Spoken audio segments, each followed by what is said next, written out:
जय श्री श्याम दोस्तों, हमारे चैनल में आपका स्वागत है। कहते हैं खाटू श्याम सबकी सुनते हैं, लेकिन कुछ भक्त ऐसे होते हैं जिनकी पुकार का जवाब बाबा श्याम भी तुरंत नहीं देते। लोग समझते हैं शायद उनकी भक्ति कमजोर है, लेकिन सच ये है कि बाबा श्याम देर कमजोरों के लिए नहीं करते। वो देर करते हैं उनके लिए जिन्हें वो सहारा नहीं, सहारा बनने वाला इंसान बनाना चाहते हैं। और यही कहानी है एक ऐसी लड़की की जिसने बाबा श्याम से सवाल भी किए, उनसे लड़ी भी, लेकिन आखिरी तक उनका हाथ कभी नहीं छोड़ा। एक छोटा सा गांव था जहां न रोशनी ज्यादा थी न सपने। उसी गांव में रहती थी धरा। न कोई गहना, न कोई बड़ा घर, न कोई शिकायत, बस एक टूटी सी झोपड़ी और एक रिश्ता जिसे वो सांसों की तरह संभालती थी। उसका छोटा भाई नील। माता पिता बहुत पहले दुनिया छोड़ चुके थे। गांव वाले अक्सर कहते, इतनी कम उम्र में इतनी बड़ी जिम्मेदारी, भगवान ने इस बच्ची को ही क्यों चुना? लेकिन धरा ने कभी भगवान से ये सवाल नहीं पूछा। वो सुबह सूरज से पहले उठती, दिन भर खेतों में काम करती और रात को जब पूरा गांव सो जाता, धरा थके हुए हाथ जोड़कर बस एक ही नाम लेती, बाबा श्याम। हर रात मंदिर के दरवाजे बंद हो जाने के बाद धरा चुपचाप सीढ़ियों पर बैठ जाती। ना घंटी बजाती, ना जोर से बोलती, बस इतना कहती, आज भी कुछ नहीं मांगा मैंने, बस इतना ध्यान रखना मेरा भाई गलत रास्ते पर ना जाए। नील धरा की दुनिया था। वो पढ़ाई में तेज था, दिल का साफ था, लेकिन एक कमी थी, वो बहुत जल्दी भरोसा कर लेता था। और यही बात अक्सर भगवान अपनी सबसे कठिन परीक्षा के लिए चुनते हैं, क्योंकि सवाल ये नहीं होता कि भगवान से कुछ मांगना गुनाह है या नहीं। सवाल ये होता है, जब भगवान चुप हो जाए तब भी क्या तुम उन पर भरोसा रख पाओगे? समय बीतता गया, नील बड़ा होने लगा और उसके साथ साथ दुनिया भी उसे पहचानने लगी। लेकिन धरा नहीं जानती थी, जिस दुनिया को वो बस देख रही है, वही दुनिया बहुत जल्द उसके विश्वास की सबसे बड़ी परीक्षा लेने वाली है। गलत लोग, मीठी बातें और आसान रास्तों के सपने। नील के चारों तरफ धीरे धीरे यही दुनिया बन रही थी। कोई कहता, इतनी मेहनत क्यों करता है? कोई बोलता, जिंदगी शॉर्टकट से भी चल जाती है। नील सुनता जरूर था, लेकिन मानता नहीं था। वो अभी भी सच के रास्ते पर था और यही बात धरा को चैन देती थी। धरा सब देख रही थी, नील की आंखों में कभी कभी उठते सवाल और दुनिया के रंगीन झूठ, लेकिन उसने कभी उसे रोका नहीं, क्योंकि धरा जानती थी हर लड़ाई बाहर की नहीं होती। कुछ लड़ाइयां इंसान को खुद अपने भीतर जीतनी होती हैं, और जब तक नील खुद फैसला न कर ले तब तक उसका बोलना कमजोरी बन सकता था। लेकिन जिसे इंसान अपनी परीक्षा समझता है, कभी कभी वो किसी और की साजिश होती है।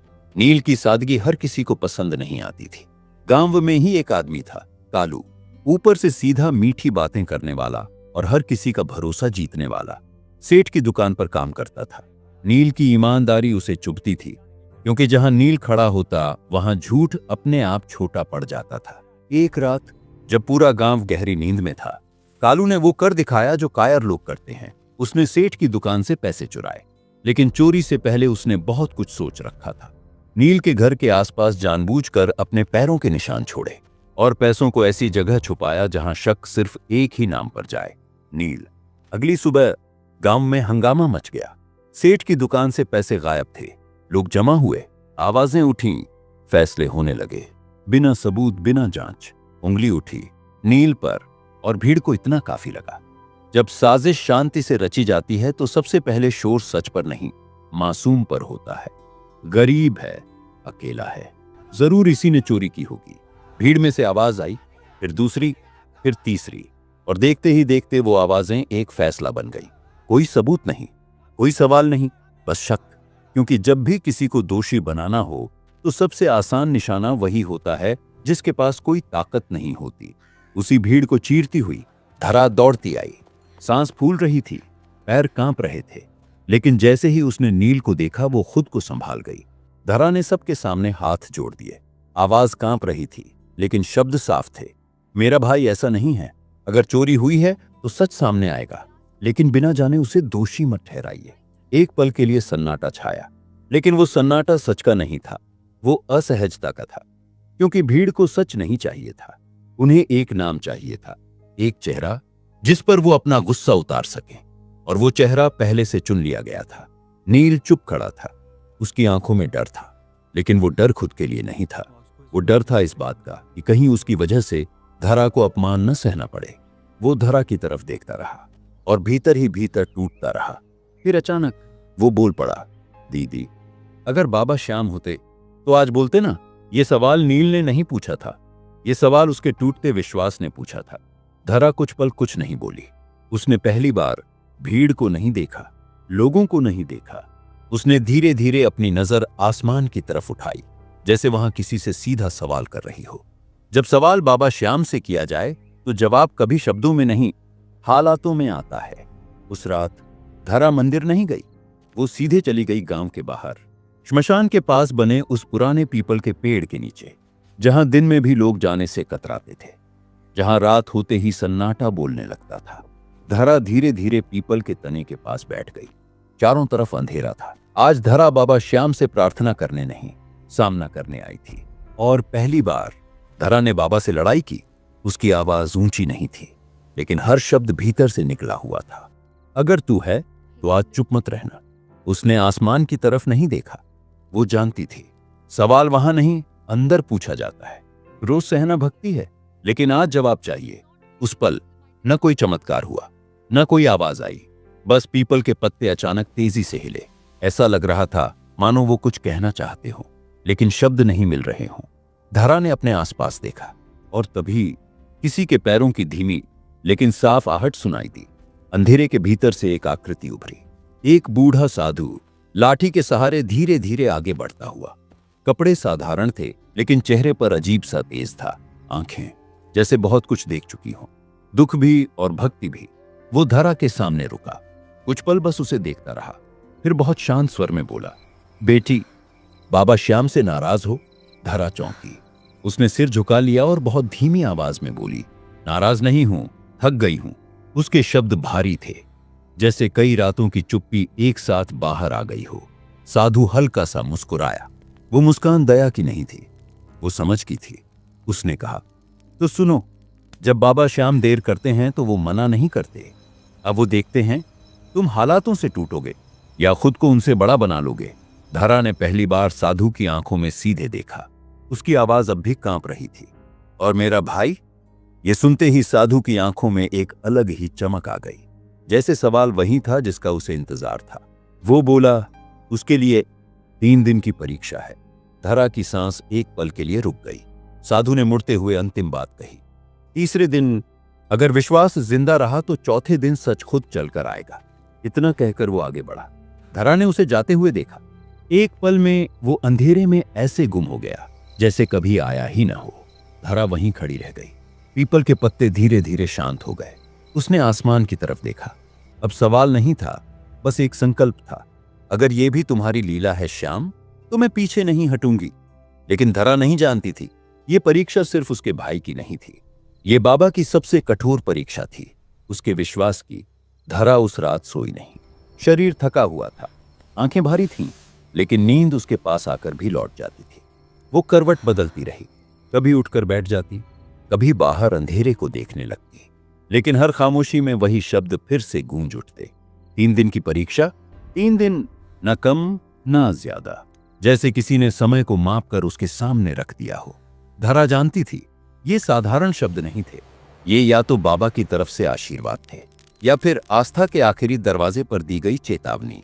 और सबसे डरावनी बात यह थी कि इन 3 दिनों में बाबा श्याम कुछ भी नहीं बोलने वाले थे। सुबह हुई, सूरज निकला, गांव के बीच फैसला सुना दिया गया। नील को गांव छोड़ना होगा। ना सफाई का मौका, ना इंतजार, जैसे इंसाफ नहीं, सजा पहले से तय थी। धरा ने कुछ नहीं कहा। उसने भीड़ की तरफ नहीं देखा, किसी से बहस नहीं की, बस नील का हाथ धीरे से पकड़ा और दोनों चुपचाप अपनी झोपड़ी से बाहर निकल पड़े। गांव वाले दरवाजों से झांक रहे थे। कुछ आंखों में जिज्ञासा थी, कुछ में राहत, लेकिन किसी की आंख में शर्म नहीं थी, क्योंकि जब भीड़ फैसला करती है तो इंसानियत सबसे पहले घर लौट जाती है। रास्ता लंबा था, सिर के ऊपर जलता सूरज, धरती तप रही थी, पैरों में छाले पड़ने लगे थे, लेकिन नील को इनमें से कुछ भी महसूस नहीं हो रहा था। उसके भीतर एक ही सवाल बार बार चुभ रहा था, अगर मैं निर्दोष हूं तो बाबा श्याम चुप क्यों हैं? यह सवाल नील ने धरा से नहीं पूछा, वो खुद से पूछ रहा था। हर कदम के साथ उसका विश्वास और भारी होता जा रहा था। धरा सब समझ रही थी, नील की चुप्पी, उसकी धीमी चाल और उसकी आंखों में उभरती टूटन, लेकिन जवाब उसके पास भी नहीं था। क्योंकि कुछ जवाब शब्दों से नहीं दिए जाते, उन्हें सहकर पाया जाता है। धरा ने बस इतना किया, नील के हाथ को और मजबूती से थाम लिया, जैसे कह रही हो, अगर बाबा श्याम चुप हैं तो मैं हूं ना। धरा और नील नहीं जानते थे, ये चुप्पी बाबा की अनुपस्थिति नहीं थी, ये तूफान से पहले की शांति थी। पहला दिन बीत गया। दिन कैसे निकला किसी को पता नहीं चला।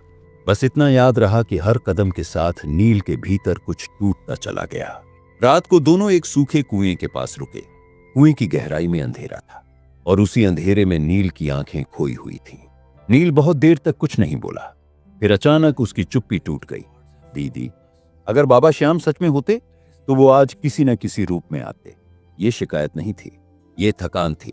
धरा ने धीरे से सिर उठाया, आकाश की तरफ देखा। उसी पल एक तारा टूटा, जैसे आसमान ने कुछ कहना चाहा हो लेकिन अधूरा छोड़ दिया हो। धरा बहुत शांत स्वर में बोली, शायद वो देख रहे हैं। नील हंस दिया, लेकिन वो हंसी खुशी की नहीं थी। वो हंसी ऐसी थी जैसे कोई अपने ही भरोसे पर हंस रहा हो। हंसते हंसते उसकी आंखें भीग गईं। दूसरा दिन शुरू हुआ। सूरज फिर निकला, लेकिन आज उसकी रोशनी और तेज लग रही थी। रास्ते में कुछ लोगों ने नील को पहचान लिया। एक आवाज आई, अरे यही है वो चोर। फिर दूसरी, फिर कई। पत्थर फेंके गए, कभी पास से कभी दूर से। गालियां पड़ी। नील का शरीर नहीं, उसकी आत्मा कांप गई। उसका सिर अपने आप झुक गया। लेकिन धरा वहीं खड़ी रही, सीधी, अडिग। उसने किसी को एक शब्द नहीं कहा, कोई सफाई नहीं, कोई बहस नहीं, बस नील की तरफ देखते हुए धीरे से बोली, सच को शोर की जरूरत नहीं होती। नील कुछ कदम और चला, फिर अचानक रुक गया।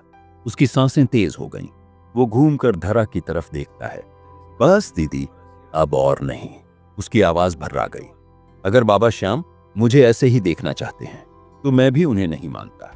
ये शब्द धरा के दिल में तीर की तरह लगे। उसका कलेजा कांप गया, क्योंकि वो जानती थी यही वो पल है जहां इंसान या तो टूटता है या विश्वास से और गहराई में उतरता है। उसी समय रास्ते के किनारे एक छोटा सा मंदिर दिखाई दिया, टूटा हुआ, पुराना, लगभग भूला हुआ। धरा ने नील का हाथ पकड़ा, उसे अंदर ले गई। मंदिर के भीतर कोई मूर्ति नहीं थी, न दीपक, न धूप, बस एक पत्थर था और उस पर गहरी लकीरों में लिखा था, जो मुझे छोड़ देता है मैं भी उसे छोड़ देता हूं। नील की आंखें उसी पत्थर पर जमी रह गईं। उसके गले से कोई आवाज नहीं निकली। बाबा की मौन चेतावनी।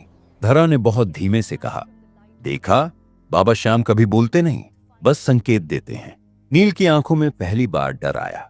डर सजा का नहीं, डर इस बात का कि कहीं उसने अपने विश्वास को खुद ही अकेला तो नहीं छोड़ दिया। अब तीसरा दिन बाकी था और यही दिन तय करने वाला था कि नील बाबा श्याम को छोड़ेगा या बाबा उसे कभी नहीं छोड़ेंगे। दूसरी रात धरा बहुत देर तक आंखें बंद किए लेटी रही। शरीर थका हुआ था, लेकिन मन कहीं और भटक रहा था। कब नींद आई उसे खुद पता नहीं चला और तभी उसने स्वप्न देखा। वही साधु। इस बार वो मुस्कुरा नहीं रहा था, चेहरा गंभीर था, आंखों में करुणा नहीं, एक चेतावनी थी। वो बहुत धीमी लेकिन गहरी आवाज में बोला, तीसरा दिन सबसे कठिन होगा। धरा ने कुछ कहना चाहा, लेकिन शब्द गले में अटक गए। साधु आगे बोला, अगर आज विश्वास टूट गया तो फिर चौथे दिन कोई चमत्कार नहीं होगा। ये शब्द स्वप्न में नहीं, सीधे धरा के हृदय में उतरे। धरा की नींद अचानक टूट गई। उसकी सांस तेज थी, माथे पर पसीने की बूंदें थीं। अंधेरा अभी भी था, लेकिन धरा जानती थी अब जो होने वाला है वो किसी स्वप्न का हिस्सा नहीं, हकीकत है। तीसरा दिन सूरज उगा, लेकिन नील के भीतर अब कोई रोशनी नहीं बची थी। भूख ने उसकी ताकत छीन ली थी, अपमान ने उसकी रीढ़ तोड़ दी थी और बाबा श्याम की लगातार चुप्पी ने उसके विश्वास को आखिरी किनारे पर लाकर खड़ा कर दिया था। कुछ दूर चलने के बाद नील के कदम अचानक रुक गए। वो और आगे नहीं बढ़ पाया। वो वहीं जमीन पर बैठ गया, जैसे शरीर नहीं आत्मा बैठ गई हो। उसने सिर झुकाए हुए बहुत धीमी आवाज में कहा, दीदी अब तुम जाओ। धरा चौंकी, मुझे छोड़ दो, शायद मेरा साथ ही तुम्हारे दुख की वजह है। नील की आवाज में गुस्सा नहीं था, शिकायत नहीं थी, बस हार थी। ये सुनकर धरा पहली बार रो पड़ी। वो आंसू कमजोरी के नहीं थे, वो उस दर्द के थे जो किसी अपने को अपने ही होने पर शर्मिंदा होते देख होता है। धरा ने घुटनों के बल बैठकर नील का चेहरा अपने हाथों में लिया। उसकी आवाज भर्रा गई, लेकिन शब्द अडिग थे। अगर तू मेरा बोझ है तो मैं उसे भी बाबा का प्रसाद मानकर उठाऊंगी, क्योंकि बोझ वही होता है जिसे छोड़ दिया जाए, और तू मेरा विश्वास है। नील नहीं जानता था, जिस पल वो खुद को सबसे बेकार समझ रहा था, उसी पल बाबा श्याम उसके सबसे करीब खड़े थे। नील ने धीरे धीरे सिर उठाकर देखा। आंखों में अब कोई उम्मीद नहीं थी, बस आदत थी आगे देखने की। उसी पल दूर से अजीब सा शोर सुनाई दिया, ऐसा शोर जो हवा को चीरता हुआ तेजी से उनकी ओर बढ़ रहा था। धरा ने भी कान लगाए और तभी गांव की तरफ से कुछ लोग भागते हुए आते दिखे। उनके चेहरे पर घबराहट थी और आवाजों में हड़बड़ी। उनके बीच में वो सेठ भी था। सांस फूल चुकी थी, कदम लड़खड़ा रहे थे। पास आते ही वो लगभग चिल्ला पड़ा, रुको, रुक जाओ। उसकी आवाज कांप रही थी। गलती हो गई। एक पल के लिए सब कुछ थम गया। सेठ ने नील की तरफ देखा, फिर धरा की तरफ और भारी आवाज में बोला, नील ने चोरी नहीं की, असली चोर पकड़ा गया है। भीड़ में फुसफुसाहट फैल गई। लोग एक दूसरे का मुंह देखने लगे। सेठ ने आगे कहा, वो हमारे ही गांव का है, वही कालू जिसने नील के खिलाफ सबूत खड़े किए थे। सच अब छुप नहीं सकता था। नील के शरीर में जैसे जान लौट आई, लेकिन वो खड़ा नहीं रह पाया।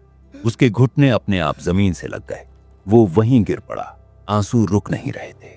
रोते हुए कांपती आवाज में बोला, दीदी, बाबा श्याम है, अब मैं मान गया। ये शब्द घमंड से नहीं, हार से निकले थे। धरा ने कुछ नहीं कहा, न कोई खुशी का शोर, न कोई रोने की आवाज। उसने बस अपनी आंखें एक पल के लिए बंद कर ली, जैसे वो इस पल को याद नहीं, अपनी सांसों में उतार लेना चाहती हो। और तभी भीड़ के पीछे एक जाना पहचाना चेहरा नजर आया। वही बूढ़ा साधु, लाठी के सहारे खड़ा। उसकी आंखें सीधे धरा पर टिकी थीं। धरा ने उसे देखा, बस एक पल के लिए। पलक झपकी और वो वहां नहीं था। जहां वो खड़ा था, वहां मिट्टी पर कुछ शब्द उभरे हुए थे। परीक्षा पूरी हुई, अब आगे का रास्ता तुम्हारा है। नील ने वो शब्द पढ़े। उसके चेहरे पर सुकून था, लेकिन धरा समझ चुकी थी। बाबा श्याम ने जो दिया है वो खुशी नहीं, जिम्मेदारी है। अब सब साफ था। नील निर्दोष था। 3 दिनों का बोझ उसके सीने से उतर चुका था। गांव वाले नजरें झुकाए खड़े थे। सेठ हाथ जोड़कर बोला, मुझे माफ कर दो बेटी। धरा ने कुछ नहीं कहा।